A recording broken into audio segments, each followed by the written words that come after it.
สบายดีทุกคนมาอยู่กับซองของตุ้ยเทรดเดอร์ซึ่งคลิปนี้เป็น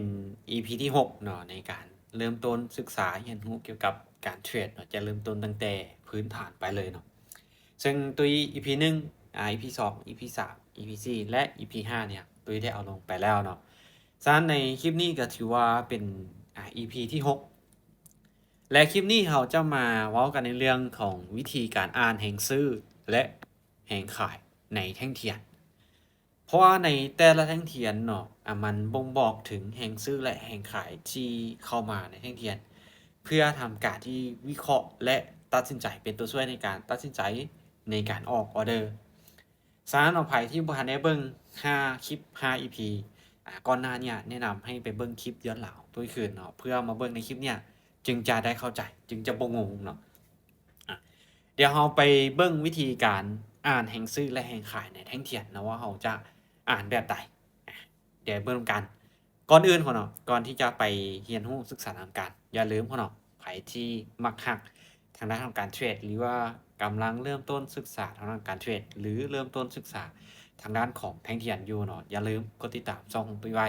เดี๋ยวตุ้ยจะมีคลิปใหม่ๆที่เอามาแบ่งปันความรู้ให้กับทุกคนได้เรียนรู้ได้ศึกษาได้พัฒนาตัวเองไปนำกันโอเคเดี๋ยวเราไปเบิ่งนำกันเลย วิธีการอ่านแห่งซื้อในแท่งเทียนสีเขียว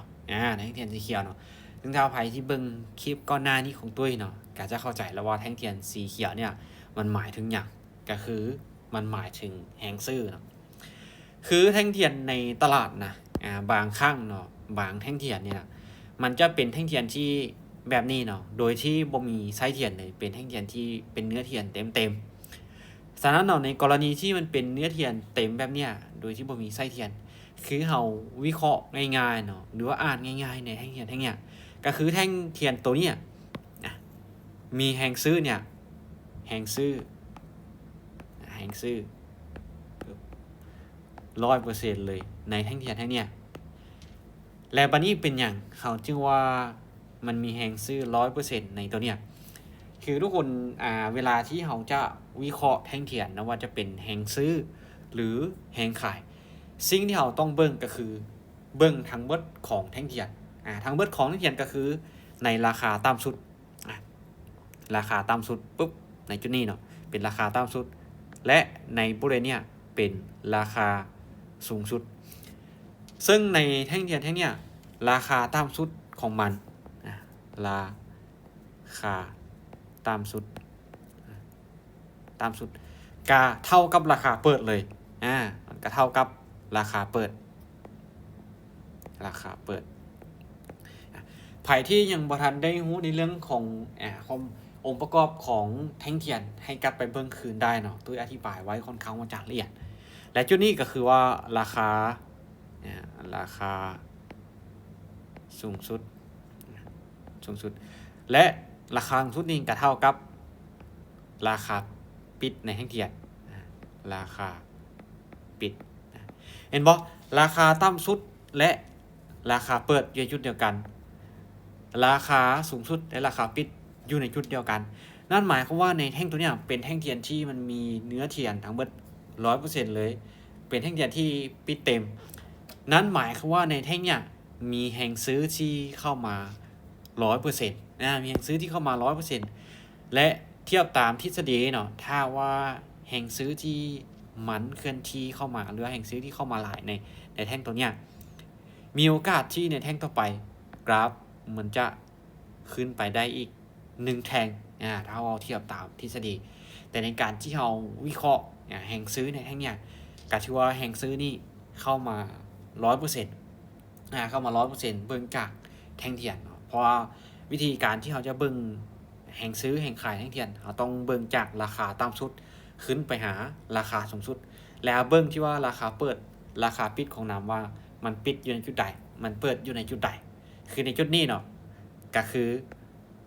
ราคาเปิดกับราคาต่ำสุดของมันอยู่ในจุดเดียวกันและราคาปิดกับราคาสูงสุดของมันอยู่ในจุดเดียวกันฉะนั้นเนาะเขาก็นับตั้งแต่ราคาต่ำสุดขึ้นมาหาราคาสูงสุดก็คืออยู่ในบริเวณนี้ก็คือมันมีทั้งเบิดอยู่ 100% ในการที่เราจะวิเคราะห์แท่งเทียน ดี๋ยวจะพาทุกคนไปเบิ้งในอีกหนึ่งรูปแบบนะถ้าเบิ้งพวกนี้ไปแล้วเนาะโอเคบางแท่งเทียนมันก็จะเป็นแท่งเทียนที่ปิดเต็มบางเทียนมันก็เป็นแท่งเทียนที่มีไส้เนาะถ้าทุกคนเห็นแท่งเทียนที่มันปิดเต็มแบบเนี้ยบ่มีไส้เทียนเนาะนั่นคือแห่งซื้อเนี่ย100%ทุกคนไม่ต้องไปวิเคราะห์อีกอย่างเงี้ยเนาะเบิ้งแล้วโอเคแห่งซื้อที่มันเข้ามาในแท่งเทียนนี่นะถือว่า100ในกรณีที่มันบ่มีการทิ่มไส้เทียนเนาะว่าจะเป็นแท่งสั้นหรือแท่งยาวก็ตามก็คือแห่งซื้อเข้ามา 100% ในแท่งเทียนแท่งนี้เดี๋ยวเราไปเบิ่งกันในแท่งเทียนต่อไปและมาในอีกรูปแบบแท่งเทียนตัวนี้เนาะซึ่งแท่งเทียนตัวเนี้ยบางกรณีเนาะในแท่งเทียนมันจะมีการทิ่มไส้บ่จะไส้ทางด้านถึงบ่ไส้เทียนด้านถึงแล้วก็ไส้เทียนด้านลุ่มแบบนี้บ่คือบางแท่งเทียนนี่นะมันก็จะมีการปฏิเสธราคาหรือมีการทิ่มไส้แบบนี้เนาะใครที่บ่ทันเข้าใจถึงความหมายของไส้เทียนแม่นอีหยังให้กลับไปเบิ่งคลิปที่5หรือ EP ที่5คืนเนาะตุ้ยได้อธิบายไว้ชัดเจนถึงไส้เทียนไส้เทียนด้านถึงแม่นหยังไส้เทียนด้านลุ่มแม่นหยังคือในจุดนี้เนาะในกรณีที่มันมีการทิ่มไส้เทียนแบบเนี้ยแน่นอนว่าก็คือราคาต่ำสุดกับราคาสูงสุดของมันบ่ได้อยู่ในจุดเดียวกันกับราคาเปิดราคาปิดของมันนะซึ่งราคาต่ำสุดเนาะในแท่งเทียนก็คืออยู่ในจุดนี้ปึ๊บราคาต่ำสุดของแท่งเทียนก็คือจะเอาราคาจุดที่ว่าปลายไส้เทียนด้านลุ่มเนาะเป็นราคาต่ำสุดและราคาสูงสุดก็คืออยู่ในบริเวณนี้ปลายไส้เทียนด้านเทิงอยู่ในจุดนี้เป็นราคาสูงสุดซึ่งในการที่เราจะวิเคราะห์แท่งเทียนก็คือเราจะเอาทั้งเบิดเลยเราจะเอาทั้งเบิดเลยก็คือจากราคาต่ำสุดขึ้นมาหาราคาสูงสุดในบริเวณเนี้ยมันมีทั้งเบิดอยู่ 100% นะมันมีทั้งเบิดอยู่ 100% เห็นบ่แล้วบัดนี้ในการที่เราจะวิเคราะห์หรือว่าเบิ่งว่าแห่งซื้อในแท่งเทียนเนี้ยมันเข้ามาหลายหรือน้อยส่ำใดก็คือให้เราเอาจากจุดที่ว่าจากราคาต่ำสุดในจุดเนี้ยจากราคาต่ำสุดของมันขึ้นมาหาราคาปิดซึ่งราคาปิดของมันก็คืออยู่ในจุดนี้เห็นบ่จุดที่แท่งเทียนมีการเคลื่อนที่ในจังหวะสุดท้ายแล้วเปลี่ยนเป็นแท่งใหม่ในจุดนี้ก็คือเป็นราคาปิดซึ่งแห่งซื้อเขาจะนับจากด้านลุ่มขึ้นไปด้านถึงเนาะคือที่ตุ้ยอธิบายไปแห่งซื้อมันเกิดจากอีหยังแห่งขายมันเกิดจากอีหยังให้ทุกคนไปเบิ่งคืนเนาะซึ่งวิธีการที่เราจะวิเคราะห์แห่งซื้อในแท่งเทียนเนี่ยเขาจะนับจากลุ่มขึ้นไปถึงแล้วเรามาเปรียบเทียบเบิ่งระหว่างที่ว่าโอเคระหว่างราคาต่ำสุดนี่ขึ้นมาหาราคาปิดนี่นะมันมีจักเปอร์เซ็นต์เนาะระหว่างในจุดเนี้ยปึ๊บขึ้นมาหาราคาปิดมันมีจักเปอร์เซ็นต์และจากราคาปิดนี่ขึ้นมาหาราคาสูงสุดเนี่ยมันมีแห่งขายจักเปอร์เซ็นต์นะเดี๋ยวเรามาเบิ่งซึ่งตุ้ยตีเฉลี่ยเป็นคร่าวๆเนาะโอเคแห่งซื้อเนี่ยจากราคาต่ำสุดขึ้นมาหาราคาปิดในแท่งเทียนเนี่ยมีอยู่ประมาณ 80% ในแท่งเทียนและแห่งขายที่มันเกิดมีการปฏิเสธราคาหรือมีการดันราคาลงมาจุดนี้มีอยู่ 3% นะนั่นหมายความว่าในแท่งเทียนแท่งนี้เนาะในแท่งเทียนแท่งนี้น่ะมันมีแห่งซื้อเนี่ย 80% แห่งซื้อ 80% และแห่งขายนี่ก็คือ 3% นั่นหมายความว่าแท่งเทียนตัวเนี้ยมีแห่งซื้อที่หลายกว่าแห่งขายมีแห่งซื้อที่หลายกว่าแห่งขายอย่างชัดเจนนี่คือในการที่เราจะวิเคราะห์หรือว่าอ่านแท่งเทียนว่าในแท่งเทียนที่นั่นมันมีแห่งซื้อหรือแห่งขายหลายกว่ากัน2แท่งเทียนผ่านไปแล้วเนาะ2รูปแบบของเทียนเนี่ยผ่านไปแล้วทุกคนอาจจะยังบ่เข้าใจเดี๋ยวไปเบิ่งนำกันในอีก1รูปแบบของแท่งเทียนเดี๋ยวเราเบิ่งกันในอีก1รูปแบบแท่งเทียนเนาะเชื่อว่าในแท่งเทียนในแบบเนี้ยหลายคนก็จะพบเห็นในตลาดอยู่เช่นกันเนาะว่าในบางกรณีคือมันมีแต่ไส้เทียนทางด้านลุ่มแบบนี้เนาะบางกรณีฉะนั้นในการที่เราจะวิเคราะห์แท่งเทียนนะว่าเราจะวิเคราะห์จังใดเดี๋ยวมาเบิ่งนำกันซึ่งในการวิเคราะห์แท่งเทียนก็คือกันเราจะนับจากที่ว่าโอเคจากราคาต่ำสุดของมันเลยราคาต่ำสุด ขึ้นมาหาราคาสูงสุดของมันนะซึ่งในแท่งเทียนแท่งนี้เนาะราคาสูงสุดราคาสูงสุดและราคาปิดมันอยู่ในจุดเดียวกันเห็นบ่ราคาสูงสุดได้ราคาปิดมันอยู่ในจุดเดียวกันเพราะอย่างเพราะในจุดนี้เนาะมันบ่ได้มีการทิ่มไส้บ่ได้มีการจงราคาคาดหวังไว้แบบนี้เนาะถ้าโอเคมันมีการทิ่มไส้มีการปฏิเสธราคามีการจงไส้เทียนดันถึงแบบนี้นะแน่นอนว่าในตัวเนี้ยราคาสูงสุดกับราคาปิดของมันจะบ่ได้อยู่ในจุดเดียวกันถ้าในกรณีที่มันทิ่มไส้เนาะราคาสูงสุดของมันจะอยู่ในจุดนี้จะอยู่ในจุดนี้แต่ตัวนี้คือมันบ่มีไส้เทียนเลยฉะนั้นก็คือราคาสูงสุดและราคาปิดของมันจึงอยู่ในจุดเดียวกันในเมื่อมันอยู่ในจุดเดียวกันแล้วเนาะในแท่งเทียนแท่งเนี้ยการที่เราจะเบิ่งแห่งซื้อในแท่งเทียนเนาะก็คือเราจะเอาจากในจุดนี้เนาะจากที่ว่าเป็นราคาตามสุดราคาต่ำสุดราคาต่ำสุดเนี่ยขึ้นมาหาราคาปิดในจุดเนี้ยขึ้นมาหาราคาปิดในจุดนี้ซึ่งเนาะการเคลื่อนที่ของแท่งเทียนสีเขียวหรือว่าแห่งซื้อนี่นะมันเคลื่อนที่จากลุ่มขึ้นไปถึงนั่นหมายความว่าไส้เทียนด้านลุ่มเนี่ยมันเกิดจากความต้องการซื้อเราจึงนับไส้เทียนด้านลุ่มนี่นะเป็นแห่งซื้อเราจึงนับไส้เทียนด้านลุ่มเนี่ยเป็นแห่งซื้อเป็นแห่งซื้อ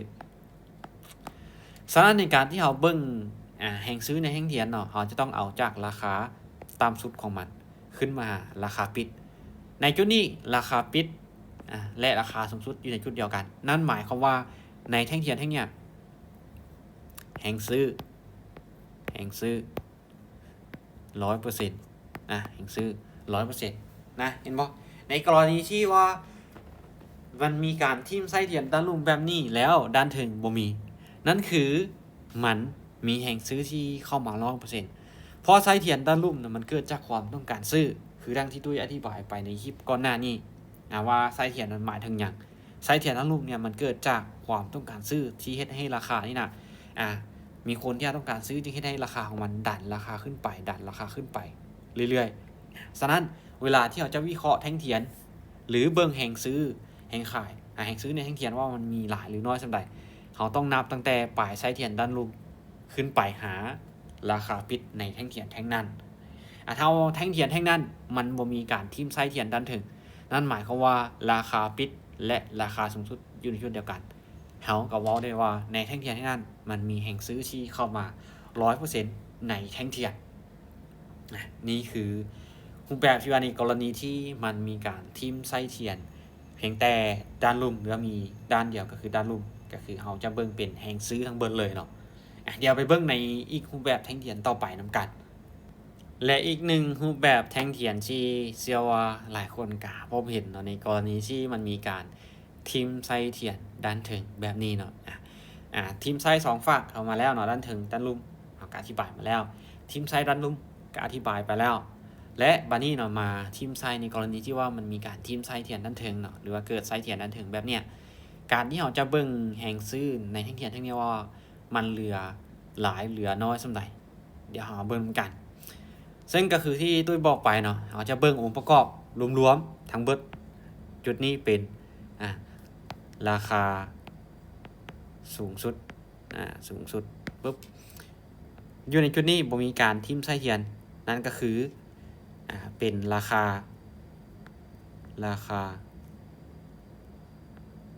ต่ำสุดราคาต่ำสุดกับราคาเปิดอยู่ในจุดเดียวกันจุดนี้ราคาต่ำสุดเท่ากับราคาเปิดอยู่ในจุดเดียวกันซึ่งในกรณีที่กราฟมันมีการทิ่มไส้เทียนแบบนี้เนาะในบริเวณนี้จากราคาปุ๊บสูงสุดลงมาหาราคาต่ำสุดนี่ให้ซะว่า 100% ในแท่งเทียนเขาจะเบิ่งองค์ประกอบเขาจะรวมเอาทั้งเบิดเลยในแท่งเทียนก่อนเนาะแล้วเขาจึงมาแยกว่าโอเคมันเหลือแห่งซื้อจักเปอร์เซ็นต์และแห่งขายนี่จักเปอร์เซ็นต์ซึ่งในกรณีนี้เนาะการที่เขาจะเบิ่งแห่งซื้อเขาก็คือที่ตุ้ยบอกไปเขาจะเบิ่งจากราคาต่ำสุดของมันราคาต่ำสุดก็คืออยู่ในจุดนี้เห็นบ่ขึ้นไปหาราคาปิด ราคาปิดอยู่ในจุดนี้ขึ้นไปหาราคาปิดซึ่งที่เหลืออยู่ในจุดนี้คือแหงซื้อแหงซื้อที่ยังเหลือส่วนว่าในจุดนี้เนาะจากราคาสูงสุดลงมาหาราคาปิดในจุดนี้ก็คือแหงขายที่เข้ามาในแท่งเทียนแท่งเนี้ยแล้วเรามาเบิ่งแล้วเนาะแหงซื้อนี่ยังมีประมาณอยู่ 20% แหงขายนี่ในจุดนี้เข้ามานี่ 80% 80% แล้วเราเบิ่งว่าในแท่งเทียนแท่งเนี้ยโอเคแหงขายเนี่ยมันมีทั้งเบิดอยู่เข้ามาอยู่80และแหงซื้อที่มันยังเหลืออยู่มา 20% ซั้นเท่าโอเคเฮาวิเคราะห์จากแท่งเทียนเนาะเฮาวิเคราะห์จากแท่งเทียนแล้วเห็นว่าแท่งตัวนี้มันมีแหงขายที่เข้ามาเนี่ย 80% แหงซื้อที่ยังมีก็คือ20% ฉะนั้นในแท่งต่อไปมีโอกาสที่เราจะเบิ่งว่าโอกาสที่จะลงมาเป็นแดงต่อมันก็มี เพราะด้วยแหงขายที่มันเข้ามาเห็นบ่เข้ามา 80% แต่แหงซื้อที่ยังเหลือก็คือ 20% เท่านั้นนี่คือง่ายๆเนาะสำหรับหลักการในการที่เราจะเบิ่งหรือว่าวิเคราะห์ว่าแหงซื้อที่มันเข้ามาแหงเทียนแหงซื้อแหงขายเนี่ยมันยังลงเหลืออยู่เท่าใดหลักๆเนาะเราต้องเบิ่งภาพรวมเบิ่งโดยรวมก่อนจากราคาต่ำสุดขึ้นมาหาราคาสูงสุดของมันเราจะเบิ่งเป็น100% ก่อนหลังจากนั้นก็คือเราจะมาเบิ่งราคาต่ำสุดราคาปิดของมันว่ามันปิดอยู่ในจุดใดราคาต่ำสุดของมันอยู่จุดใดก็คือเรากลับมาเบิ่งมาสร้างสาเบิ่งแล้วมาสมเทียบว่าตัวใดมันหลายกว่ากันนี่คือวิธีในการสังเกตแห่งซื้อว่ามันมีหลายหรือมีน้อยส่ำใดเดี๋ยววันนี้นะพ่อเนาะเดี๋ยวจะพาทุกคนไปเบิ่งในกรณีที่มันเป็นแท่งเทียนสีแดงหรือว่าแท่งเทียนแห่งขายเขาจะเบิ่งแบบใดเดี๋ยวเบิ่งกันเลยวิธีการอ่านแห่งซื้อในแท่งเทียนสีเขียวกับผ่านไปแล้วเนาะวันนี้เดี๋ยวเอามาวิธีการอ่านแห่งขายในแท่งเทียนสีแดงซึ่งแท่งเทียนสีแดงนี่มันก็หมายถึงแห่งขายอยู่แล้วเนาะซันเดี๋ยวเอามาเรียนรู้กันเพิ่มเติมในก่อนหน้าเนี่ยทุกคนเบิ่งไปแล้วเนาะในต้นๆทุกคนอาจจะเข้าใจอยู่น้อยนึงซันเดี๋ยวมาเบิ่งกันในแท่งเทียนสีแดงนำกันจึงในกรณีที่ทุกคนเห็นแท่งเทียนที่เป็นสีแดงแบบนี้นะโดยที่บ่มีการทิมไซส์เทียนหรือปฏิเสธราคาไว้เลยว่าจะด้านเทิงด้านลุ่มกับบ่มีซึ่งในแท่งตัวนี้เนาะก็คือในแท่งเทียนสีเขียวคือกันกับตัวนี้เนาะในกรณีที่จุดนี้ก็คือราคาตามสุดได้ราคาสูงสุดของมันราคาตามสุดราคาตามสุดราคาสูงสุดซึ่งเขาจะนับจาก2จุดนี่ล่ะเป็นตัววิเคราะห์แห่งซื้อแห่งขายที่มันมีอยู่เท่าใดคือในจุดนี้เนาะซึ่งราคาสูงสุดของมันและราคาเปิดเท่าอยู่เดียวกันราคาเปิดราคาเปิดซึ่งมันจะต่างจากสีเขียวหน่อยนึงเนาะสีเขียวเนี่ยแท่งเทียนเขียวราคาเปิดของมันจะอยู่ด้านลุ่มแต่สีแดงจะอยู่ด้านถึงและจุดนี้ก็คือราคาต่ำสุดเท่ากับราคาปิด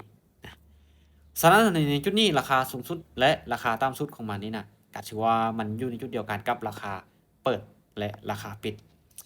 ในเมื่อเราแล้วว่าโอเคในจุดนี้เนาะเขาจะนับแฮงขายได้เขาจะนับจากถึงลงมาลุ่มฉะนั้นเขาจะนับจากราคาสูงสุดลงมาหาราคาปิดในแท่งเทียน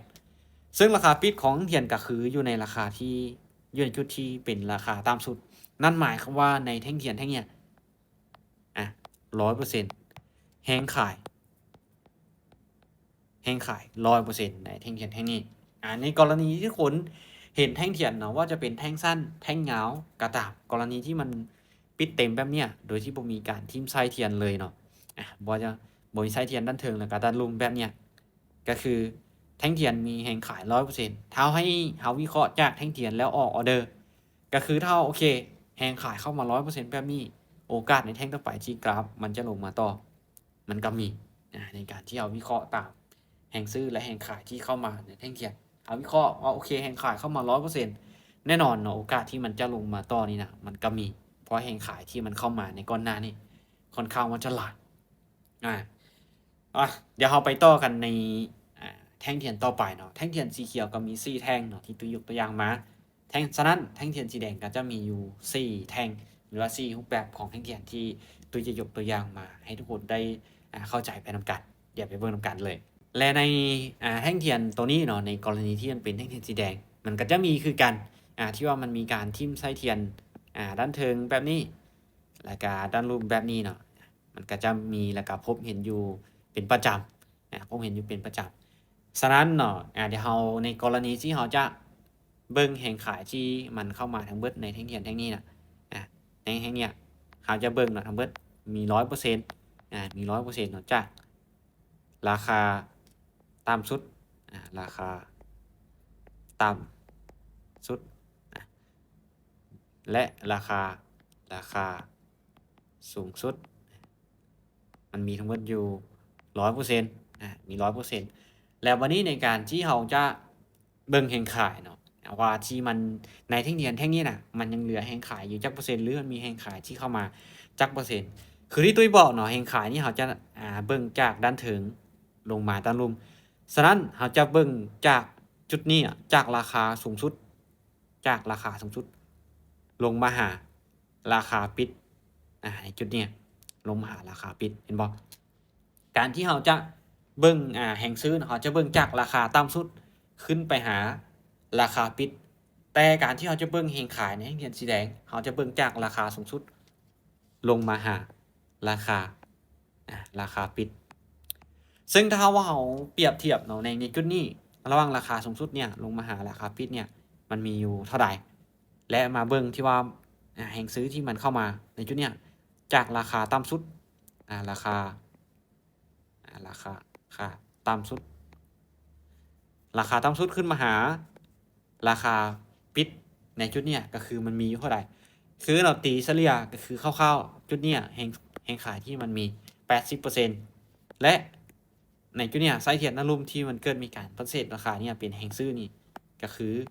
3% นั่นหมายความว่าในแท่งเทียนแท่งเนี้ยแห่งขายที่มันยังมีอยู่ในแท่งแดงแท่งเนี้ยแห่งขายที่มันยังมีอยู่ก็คือ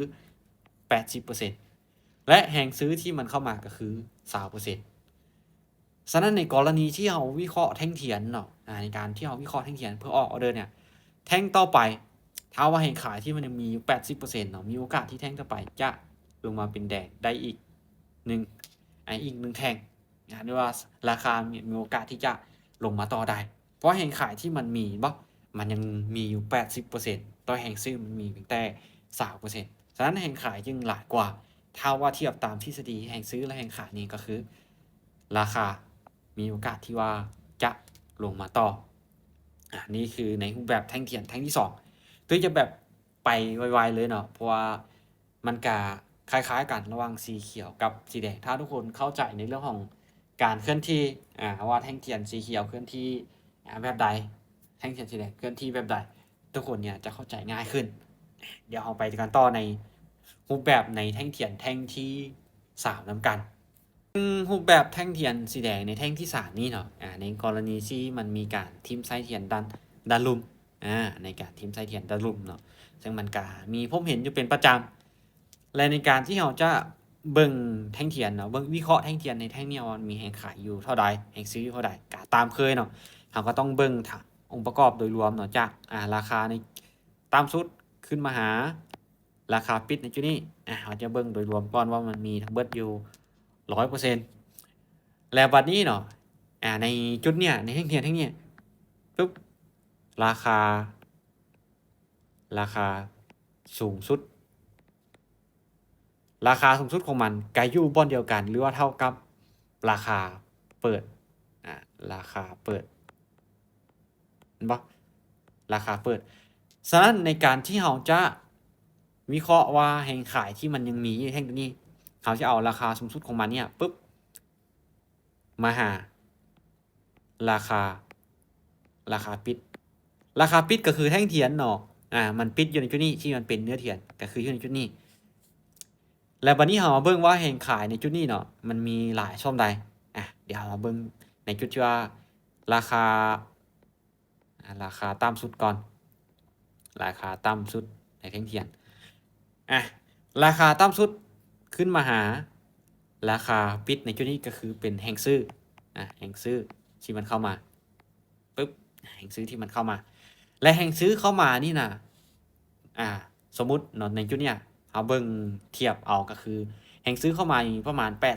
80%และแห่งขายที่มันยังเป็นแท่งเทียนสีแดงนี่ในจุดเนี้ยที่มันยังเหลืออยู่ก็คือ 20% 20%ฉะนั้นเนาะในการที่เราเบิ่งหรือวิเคราะห์จากแท่งเทียนนี่นะก็คือแท่งตัวนี้แห่งซื้อมันหลายกว่าเนาะเพราะแห่งซื้อที่มันเข้ามาเนี่ยจากการที่กราฟมันเคลื่อนที่ขึ้นไปแล้วมันเกิดมีการประเสริฐราคาแบบเนี้ยก็คือมันเกิดจากความต้องการซื้อและความต้องการซื้อเนี่ยมัน 80% ความต้องการขายนี้ 20% ในแท่งนี้ฉะนั้นเราเทียบตามการวิเคราะห์ในแท่งเทียนการวิเคราะห์แห่งซื้อแห่งขายแท่งเทียนแท่งต่อไปมีโอกาสที่ราคาจะเคลื่อนที่ขึ้นไปเพราะว่าอย่างพอแห่งซื้อที่มันเข้ามามันหลายกว่าแห่งขายที่มันมีอยู่ในแท่งเทียนแท่งนี้เนาะถ้าแท่งเทียนแท่งนี้มันเทียบทั้งหมดอยู่ 100% แต่ว่าแห่งซื้อมันเข้ามาแล้ว 80% แห่งขายที่มันยังมีอยู่ 20% ฉะนั้นโอกาสที่แห่งซื้อจะชนะแห่งขายในอนาคตเนี่ยมันก็มีนี่คือในการที่เอาเบิ่งหรือว่าวิเคราะห์แห่งซื้อแห่งขายที่มันยังลงเหลืออยู่ในแท่งเทียนเดี๋ยวไปเบิ่งในกรณีแท่งเทียนที่4นำกันในแท่งเทียนที่4ในกรณีที่เป็นแท่งเทียนสีแดงหรือว่าแท่งเทียนแห่งขายแบบนี้เนาะในกรณีที่แท่งเทียนมันมีการทิ่มไส้เทียนด้านถึงมีการทิ่มไส้เทียนด้านถึงแบบนี้เนาะแล้วคือเก้าเนาะเขาจะเบิ่งก็คือเขาจะเบิ่งจากองค์ประกอบโดยรวมของมันทั้งเบิดเลยราคาต่ำสุดลงหาราคาราคาสูงสุดลงหาราคาต่ำสุดนี่ก็คือทั้งเบิด 100% บ่บัดนี้การที่เขาจะเบิ่งแห่งขายจุดนี้เป็นราคาสูงสุดราคาสูงสุดปุ๊บจุดนี้เป็นราคาปิดราคาปิดราคาปิดซึ่งราคาปิดและราคาต่ำสุดของมันอยู่ในจุดเดียวกันราคาต่ำสุดอยู่ในจุดเดียวกันซึ่งนั่นหมายความว่าในแท่งเทียนตัวนี้เนาะเขานับจากราคาสูงสุดนี้ลงมาหาราคาปิดราคาปิดอยู่ในจุดนี้เนาะก็คือทุกคนพอที่จะเบิ่งออกเพราะว่าแห่งขายที่มันมีเนี่ยมันมีอยู่เท่าใดในแท่งเทียนแท่งนี้โอเคถ้าไผที่ตอบว่ามี 100% คือถือว่าเก่งนะถือว่าเริ่มเข้าใจในระดับหนึ่งแล้วในการวิเคราะห์ในการที่เราเบิ่งแห่งซื้อในแท่งเทียนแห่งซื้อแห่งขายในแท่งเทียนซึ่งกรณีที่มันเป็นแท่งเทียนสีแดงแบบนี้เนาะแล้วมันมีการทิ่มไส้เทียนด้านถึงแบบนี้แล้วด้านลุ่มบ่มีซึ่งนั่นหมายความว่าราคาปิดของมันและราคาต่ำสุดของมันอยู่ในจุดเดียวกันนั้นในการที่เราจะเบิ่งว่าแห่งขายมันเข้ามาก็คือเอาจากราคาสูงสุดลงมาหาราคาปิดนี้ในจุดนี้ก็คือมีแห่งขายนี่นะ 100% แห่งขายฉะนั้นในกรณีที่เราวิเคราะห์จากแท่งเทียนตามทฤษฎีถ้าว่าแห่งขายที่มันเข้ามาหลายแบบนี้เนาะมีโอกาสที่ราคามันจะเคลื่อนที่ลงมาต่อได้อีกมีโอกาสที่ราคามันจะลงมาต่อได้อีกเนาะเพราะว่าเป็นอย่างเห็นบอกในจุดนี้ไซส์เทียนนั้นถึงมันก็เกิดจากแห่งขายและเนื้อเทียนตัวนี้มันก็เกิดจากแห่งขายและในบริเวณเนี้ยราคาปิดกับราคาต่ำสุดของมันอยู่จุดเดียวกันสั้นในแท่งเทียนที่นี่เขาจึงเบิ่งว่าแห่งขายที่มันเข้ามาก็คือมันมีอยู่ 100% ในแท่งเทียนที่นี่นี่คือในการวิเคราะห์แห่งซื้อและแห่งขายว่าจะเป็นในกรณีที่เป็นแท่งเทียนสีเขียวว่ามันยังมีแห่งซื้ออยู่เท่าใดมันมีแห่งขายอยู่เท่าใดในแท่งเทียนทั้งนั้นและแท่งเทียนสีแดงเนาะมันมีแห่งซื้ออยู่เท่าใดมันมีแห่งขายอยู่เท่าใดในแท่งเทียนทั้งนั้นนี่คือวิธีในการวิเคราะห์วิธีในการที่เขาจะสังเกตแห่งซื้อแห่งขายที่มันยังลงเหลืออยู่ในแท่งเทียนลักๆเนาะสิ่งที่อยากให้ทุกคนเข้าใจก็คือการที่เราจะเบิ่งแห่งซื้อแห่งขายแท่งเทียนเนาะเราต้องเบิ่งทั้งเบิดในแท่งเทียนก่อนเนาะจากราคาสูงสุดลงมาหาราคาต่ำสุดแล้วเราเบิ่งว่ามันให้มันเป็น 100% 100% ก็คือในแท่งเทียนทั้งเบิดนี่เนาะมันมีอยู่ 100% แล้ววันนี้เขาจึงไปใจแยกว่าโอเคจากแห่งขายนี่นะมันมีเท่าไรเขาก็เอาจากราคาสูงสุดลงไปหาราคาปิดในแท่งเทียนถ้าโอเคราคาปิดกับราคาต่ำสุดของแท่งเทียนมันอยู่ในจุดเดียวกันก็คือมันมีแห่งซื้อมันมีแห่งขายเนี่ย 100% แต่กรณีที่มันมีไส้เทียนแบบนี้เนาะลงมามันก็จะบ่ได้มี 100% เพราะว่าจุดนี้ปุ๊บจากราคาปิดกับราคาต่ำสุดของมันบ่ได้อยู่ในจุดเดียวกันฉะนั้นการที่เราจะเบิ่งแรงขายก็คือเบิ่งมาถึงในจุดที่ว่าเป็นราคาปิดส่วนจากราคาปิดลงมาหาราคาต่ำสุดนี้ก็คือจะเป็นแรงซื้อที่มันเข้ามาอันนี้คือในด้านของการเบิ่งแรงซื้อแรงขายในแท่งเทียนว่าเราจะเบิ่งแบบใดแบบง่ายๆเนาะมือใหม่ก็สามารถจะเบิ่งได้ฉะนั้นเนาะคลิปนี้ก็ถือว่าเป็นความรู้เกี่ยวกับแท่งเทียนอีกคลิปหนึ่งที่จะมาแบ่งปันให้กับทุกคนเดี๋ยวคลิปต่อไปเนาะเดี๋ยวตุ้ยจะมาพาทุกคนไปทำความเข้าใจเกี่ยวกับคำว่าแนวรับแนวรับในตลาดนั้นแม่นอีหยังและเราจะเบิ่งจากจุดใดเป็นแนวรับฉะนั้นถ้าใครที่โอเคยังบ่เข้าใจหรือว่าอยากเรียนรู้ศึกษาเกี่ยวกับการเทรดต่อไปอย่าลืมเนาะกดติดตามช่องของตุ้ยไว้เดี๋ยวเรามาพบกันใหม่ในคลิปต่อไปโอเคสำหรับคลิปนี้บ๊ายบายทุกคนเนาะ